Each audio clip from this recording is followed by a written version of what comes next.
목회하다 보니까 대부분의 사람들의 어떤 그 뭐랄까 경향이 있는 걸 알게 되는데, 자기 죄를 고백하기보다는 이 감추려는 경향이 있다라는 것을 알 수 있습니다.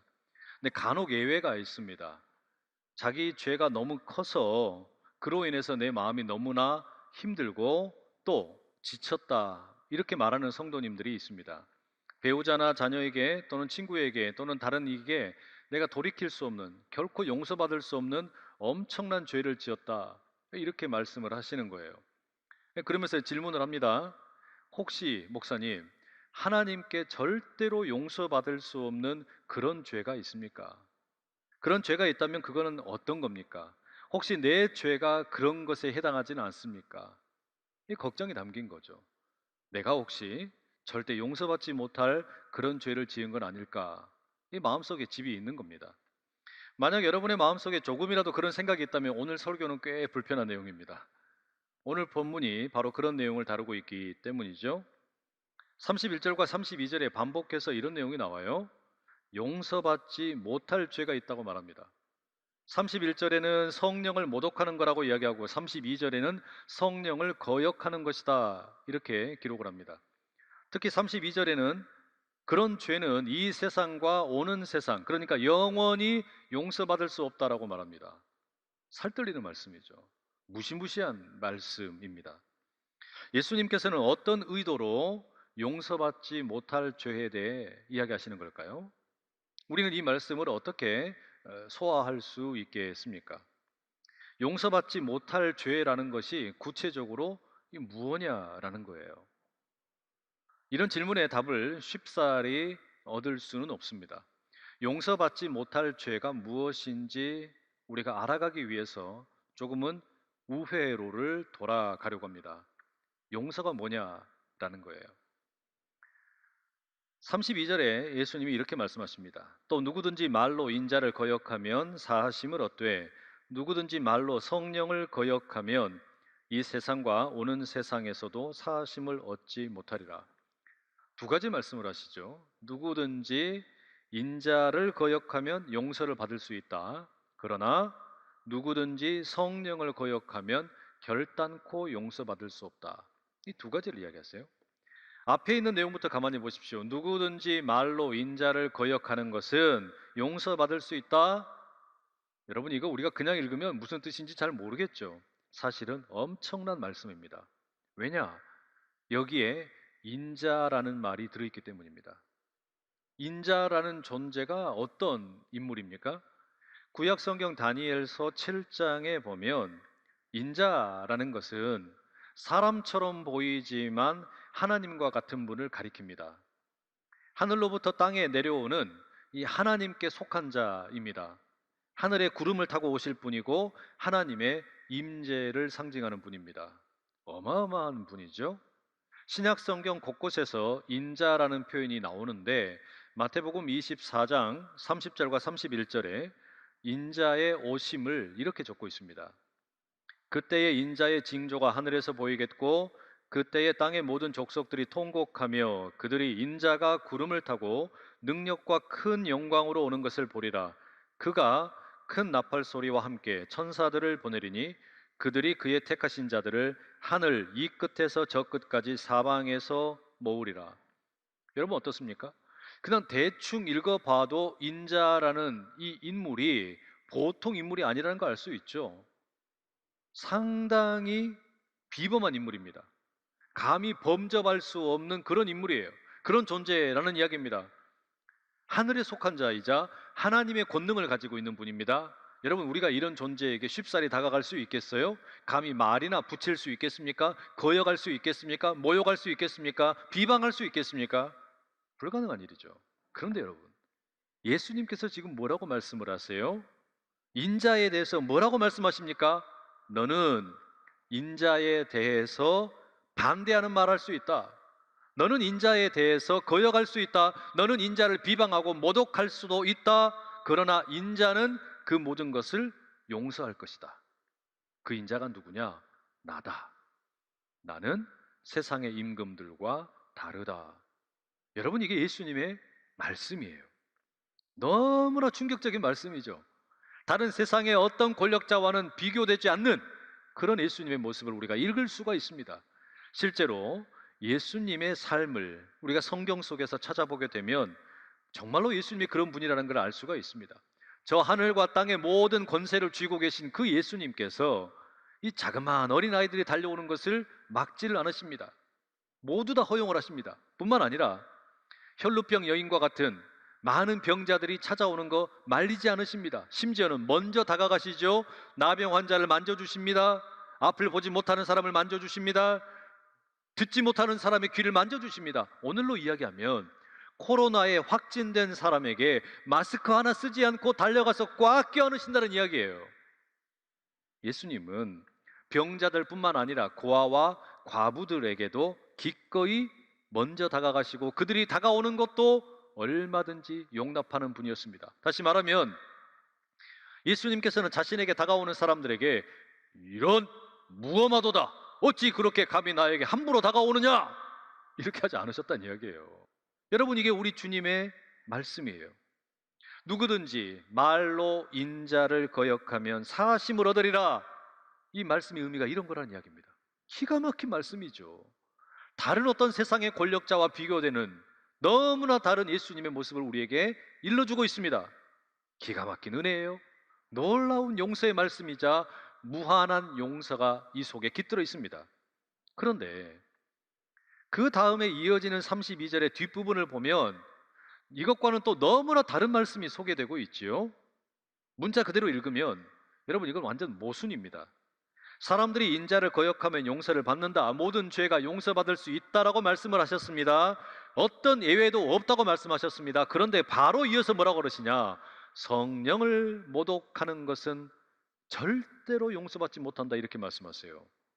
이게 모순되잖아요. 차라리 처음부터 모든 죄를 용서받는 것이 아니라 거의 모든 죄가 다 용서받을 수 있다, 이렇게 말씀하시면 되는 거 아닙니까? 예외가 있다라고 말씀하시면 되잖아요. 그런데 그렇게 하지 않으시는 거예요. 제가 좋아하는 설교자 가운데 팀 켈러라는 목사님이 계세요. 용서라는 것은 이 세상에서 가장 골치 아픈 일이다. 사실상 이 용서라는 것은 온 우주에서 가장 답답한 문제다, 이렇게 이야기를 하세요. 창세기 1장에 보면 하나님께서 빛이 있으라 말씀을 하시니까 그 즉시로 빛이 만들어지죠. 그런데 창세기 3장에서 하나님이 말씀하십니다. 구원이 있을지어다, 용서가 있을지어다 말씀을 하셨어요. 그런데 바로 만들어지질 않아요. 이 세상에 구원이 바로 임하지를 않습니다. 바로 용서가 이루어지질 않습니다. 엄청난 수세기의 시간이 흐른 뒤에 우리 주님이 오셨을 때에 비로소 용서와 구원이 이 땅에 임하게 됩니다. 이게 무슨 이야기겠습니까, 여러분? 심지어 용서라고 하는 것은 하나님에게도 어려운 일이란 이야기예요. 예수님에게도 이 용서라는 것은 어려운 일이란 이야기예요. 그래서 예수님께서 제자들에게 기도를 가르치실 때도 뭐라고 말씀하십니까? 우리가 우리에게 죄 지은 자들을 용서하여 준 것 같이 우리의 죄를 용서해 주십시오. 왜 이렇게 기도하셨겠습니까? 이게 참 어려운 일이기 때문입니다. 너무너무 어려운 일이기 때문이란 이야기예요. 여러분, 용서는 그야말로 온 우주에서 가장 어렵고도 골치 아픈 일입니다. 여러분에게 한번 묻고 싶어요. 여러분은 정말로 예수님께서 십자가의 죽으심으로 여러분의 모든 죄와 허물이 깨끗이 용서받았다라는 그 감격이 있으십니까? 주일 예배 시간마다 우리는 이제는 하나님과 나만 알고 있는 은밀한 죄를 하나님께 고백하며 나아갑니다. 우리 예배 인도하시는 목사님의 요청을 따라 죄를 고백을 해요. 그리고 이어지는 용서의 말씀을 듣습니다.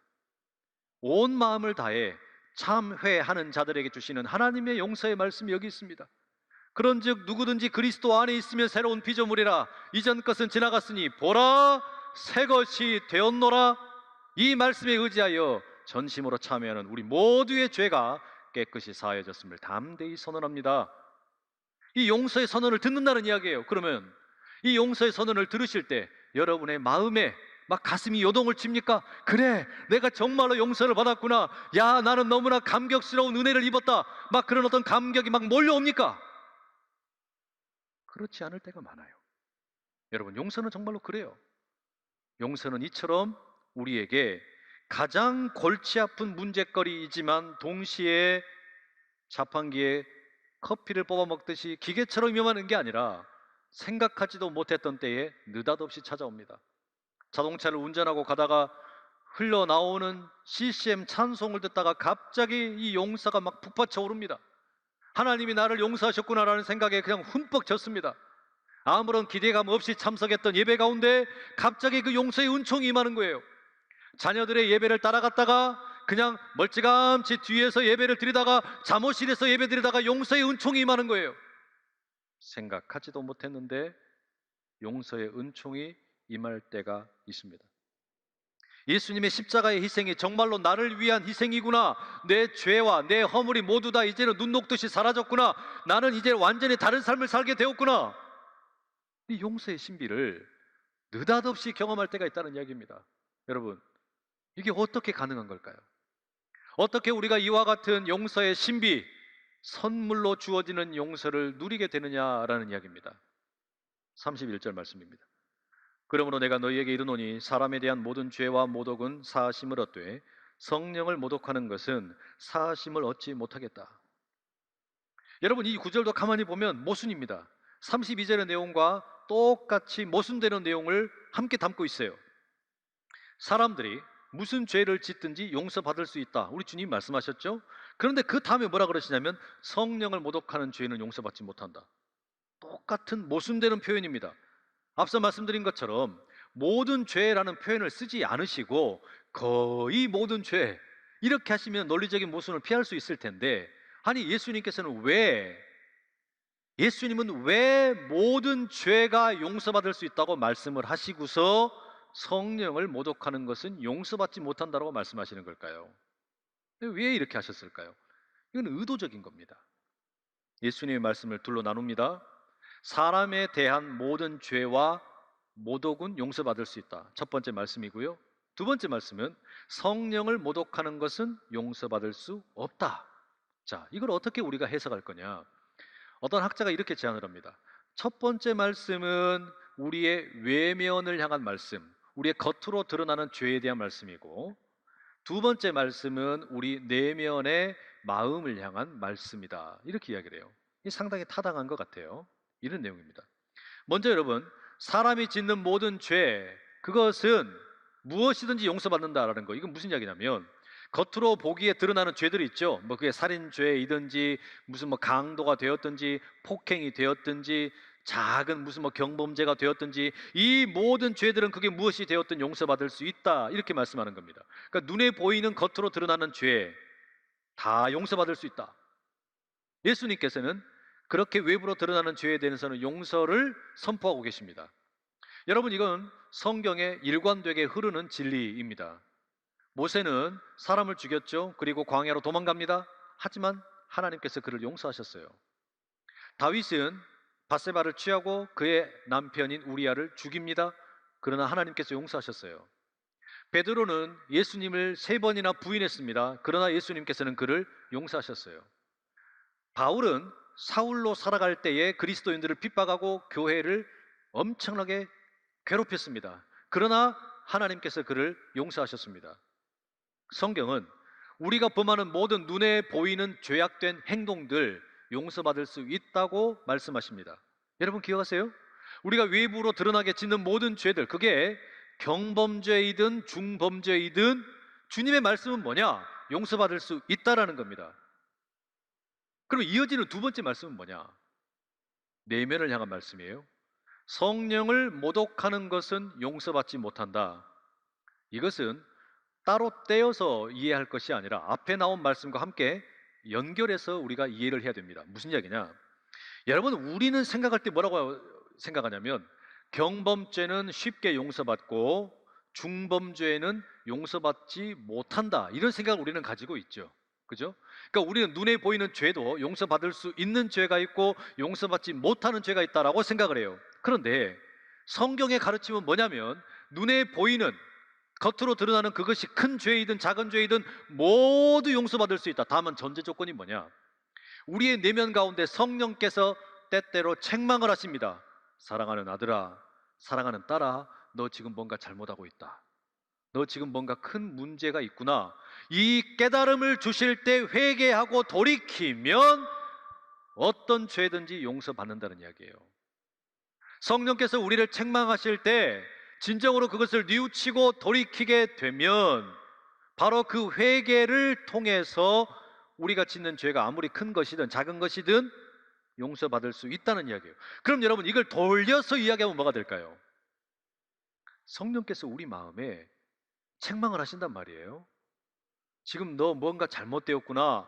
너 문제가 있구나. 분명히 책망을 하시는데 그 성령의 음성을 무시하게 되면, 그 성령의 음성을 몰아내면, 그 성령의 음성을 그저 거부해 버리면, 내가 생각할 때 이거 별것도 아닌데? 이거 아주 작은 죄인데? 그 작은 죄 하나도 용서 못 받는다는 이야기입니다. 사람들이 볼 때는 작은 죄는 그냥 용서받고 큰 죄는 용서받지 못한다라고 우리는 생각하는데, 성경은 그렇게 이야기하지 않는다는 이야기예요. 겉으로 드러나는 죄의 크기, 그게 경범죄이냐 중범죄이냐 이게 중요한 것이 아니라, 성령께서 우리 안에 책망하실 때 그것을 깨닫고 진심으로 회개하고 뉘우치면 그것이 큰 죄이든 작은 죄이든 용서받지만, 그 성령을 모독하고 성령을 거역하면 아무리 작은 죄일지라도 용서받지 못한다. 그게 성경이 이야기하는 용서받지 못할 죄라는 겁니다. 다윗은 시편 25편 11절에 이렇게 고백합니다. 여호와여, 나의 죄악이 크오니 주의 이름으로 말미암아 사하소서. 다윗은 나의 죄악이 클지라도, 또는 나의 죄악이 어마어마하게 거대할지라도 이렇게 말하지 않습니다. 나의 죄악이 크오니 나를 용서하여 주십시오, 이렇게 말합니다. 이게 무슨 차이일까요? 만약에 다윗이 나의 죄악이 어마어마하게 클지라도 용서해 달라, 그럼 여러분 이게 뭐가 되는 겁니까? 작은 것은 괜찮고 크면 문제가 된다, 이런 이야기 되는 거 아니겠어요? 그런데 다윗은 그렇게 고백하는 게 아닙니다. 성령께서 자신에게 책망을 하시니까, 성령께서 내게 돌이켜야 될 것이 무엇인지를 깨닫게 하시니까 거기에 민감하게 반응을 합니다. 그래놓고 보니까 어때요? 세상이 가르치기에는 작은 죄가 있고 큰 죄가 있고, 또 내가 생각할 때도 작은 죄가 있고 큰 죄가 있지만, 성령께서 깨달음을 주시니까 뭐가 되는 겁니까? 이 모든 죄가 다 하나님 보시기에 너무나 큰 죄예요. 제가 치유학교에 가면 늘 하는 이야기가 하나 있습니다. 이게 뭐냐면, 여러분, 우리가 저 개울물에 가가지고 돌멩이를 한번 던져보세요. 자그마한 돌멩이를 던져도 물속에 가라앉고, 바위만한 돌멩이를, 바위를 들어가지고 던져도 물속에 가라앉습니다. 그게 작든지 크든지 그 돌멩이가 물에 가라앉는 것은 똑같아요. 죄라는 게 그렇다는 이야기예요. 바로 그렇기 때문에 로마서에서 사도 바울이 외치지 않습니까? 모든 사람이 죄를 범하였음에 하나님의 영광에 이르지 못하더라. 그 죄가 우리가 생각할 때는 작을 수도 있고 클 수도 있지만, 하나님의 영광에 이르지 못하는 그 본질에 있어서는 똑같다는 이야기입니다. 여러분, 다윗은 그런 의미에서 고백을 합니다. 나의 죄악이 너무 크오니 나를 용서해 주시옵소서. 간절히 구하기는, 성령께서 우리 각자의 내면에 책망하실 때 거기에 민감하게 반응하고, 주여 나를 정결케 하시고 나를 깨끗게 하시고 주님께로 가까이 이끌어 주시옵소서, 이 은총을 마음껏 덧입으실 수 있기를 간절히 축복합니다. 요즘 들녘에 나가보면 가을 추수가 한창이죠. 그 노랗게 샛노랗게 익은 그 벼들이 얼마나 예쁜지 몰라요. 농부들이 그렇게 이제 벼를 추수하기도 하고요, 감을 따기도 하고요. 이제 이 추수의 계절, 얼마나 많은 것들을 이렇게 얻습니까? 그 추수의 기쁨을 얻기 위해서 더운 날에 땀도 참고 추운 날에 그 추위도 견뎌가면서 노력했던 것이겠죠. 추수를 마치고 나면 이제 농부들은 당장에 먹을 것과 시장에 내다 팔 것을 구분하게 됩니다. 그리고 또 하나 하는 일이 있는데, 다음 농사를 위해서 종자를 구분해 놓습니다. 씨앗을 구분해 놓는다는 이야기예요. 이게 아주 중요하죠. 이걸 가리키는 한자어가 있는데 석과불식입니다. 클 석자를 써서 커다란 과실은 먹지 않는다라는 뜻이에요. 춘궁기에 아무리 배가 고파도 보릿고개를 넘길지라도 절대로 씨감자를 먹지 않는 거예요. 옆에서 자녀들이 아무리 울어대도 이 부모가 이것만큼은 내줄 수가 없다. 여러분, 그게 이 석과불식입니다. 그게 씨감자예요. 하나님께서 이 세상을 향해 용서가 있을지어다 선포를 하셨습니다. 근데 이 용서가 이루어지질 않습니다. 하나님께서 수많은 애언자들을 보내셨습니다. 가서 너희들이 용서를 선포해라. 내 마음을 전해라. 그런데 사람들이 돌이키질 않습니다. 수많은 사람들이 계속해서 그 죄악의 길에 머물러 있고 잘못된 길을 걸어가는 겁니다. 어쩔 수 없어서 우리 주님께서, 우리 하나님께서 아끼고 아끼시던 독생자 예수 그리스도를 이 땅에 보내십니다. 예수님이 하나님의 석과 불식입니다. 예수님은 이 땅에 찾아온 하나님의 씨앗입니다. 사랑의 씨앗이에요. 이 사랑의 씨앗이 심겨지고 난 후에 이제 시간이 지나면 용서의 열매가 맺게 됩니다. 그렇기 때문에 사랑과 용서 사이에 우리 주 예수 그리스도께서 계시는 것이죠. 우리 주님께서는 그렇게 사랑의 씨앗이 되셔서 오셨고 우리 가운데 용서의 열매를 만들어 가십니다. 따라서 우리가 예수님을 믿는다라는 것은 그 사랑의 씨앗을 받아들이는 것이고 우리 안에 내주하시는 성령께서 우리를 인도하심으로 이제 이 용서의 열매를 만들어 가는 일입니다. 그렇기 때문에 우리가 이 성령에게 민감하게 반응하는 것이 중요합니다. 예수님께서 부활하신 후에 요한복음 21장에 보면 베드로를 찾아가시죠. 아침 식사를 함께 하신 후에 베드로에게 묻습니다. 요한의 아들 시몬아, 네가 나를 사랑하느냐? 네가 나를 사랑하느냐? 예수님께서는 베드로에게 왜 그렇게 의심을 많이 했는지, 왜 그렇게 말씀에 순종하지 못했는지, 왜 너는 그렇게 매번 성격이 급해가지고 일을 그르쳤는지, 왜 자신을 3번씩이나 부인했는지, 철저하게 실패하고 도망간 이유가 무엇인지 이런 걸 도통 따져 묻지를 않으세요. 왜 실패했냐고, 너 왜 그렇게 믿음 없는 모습을 보였냐고 묻지를 않으세요. 딱 한 가지만 물으십니다. 베드로야, 네가 나를 사랑하느냐? 만약 여러분 오늘 우리가 이 예배를 드리는 가운데 주님께서 찾아오신다면, 그리고 우리 각자에게 한 가지의 질문만 하신다면 아마 동일한 질문 하실 겁니다. 사랑하는 아들아, 사랑하는 딸아, 네가 나를 사랑하느냐? 너는 왜 지난 한 주간 동안 그렇게 죄를 많이 지었니? 넌 왜 그렇게 많이 실패했니? 너는 왜 그렇게 네 멋대로 살았니? 너는 왜 그렇게 나를 업신여기며 살았니? 이런 거 묻지 않으시는 거예요. 딱 한 가지만 물으세요. 네가 나를 사랑하느냐? 사랑이라는 그 한 단어 속에 모든 질문이 다 함축되어 있습니다. 결국 남는 건 이 사랑밖에 없는 겁니다. 네가 나를 사랑하느냐? 그 예수님의 베드로를 향한 그 질문 속에는 수만 가지 감정이 묻어 있습니다. 베드로야, 너는 여전히 나를 사랑하느냐? 베드로야, 너는 여전히 나라고 하는 사랑의 씨앗을 품고 있느냐? 베드로야, 너는 이 사랑의 씨앗이 자라서 용서의 열매를 맺기를 원하느냐? 비록 네가 3번 나를 부인했을지라도 나는 너를 용서하고 싶다. 너의 대답은 뭐냐? 베드로가 대답합니다. 주님, 내가 주님을 사랑하시는 줄 주님께서 아시지 않습니까? 3번씩이나 그렇게 주거니 받거니 사랑의 물음과 사랑의 확인이 주어진 다음에 우리 주께서 말씀하시죠. 내 어린 양을 먹여라. 내 양을 쳐라. 내 양을 먹여라. 여러분, 이게 뭡니까? 주님께서 베드로에게 사명을 새롭게 하시는 거예요. 사랑의 씨앗을 확인하시고 용서의 열매를 베드로에게 주시고, 그리고 사명을 새롭게 부여해 주시는 겁니다. 오늘 우리에게도 주님이 동일하게 물으십니다. 아들아, 딸아, 네가 나를 사랑하느냐? 너는 여전히 나를 사랑하느냐? 너의 속에는 여전히 그 사랑의 씨앗이 있느냐? 나는 네가 무슨 일을 했든, 네가 어떤 삶을 살았든 나는 너를 용서하기로 작정했다. 너의 대답은 뭐냐? 바로 그때 우리가 주님, 내가 주님을 사랑하는 줄 주님이 아시나이다 응답을 드리고, 이제 너도 내 양을 먹이라. 우리 주님으로부터 새로운 사명을 부여받아 힘있게 살아가는 우리 모두가 다 될 수 있기를 간절히 축복합니다.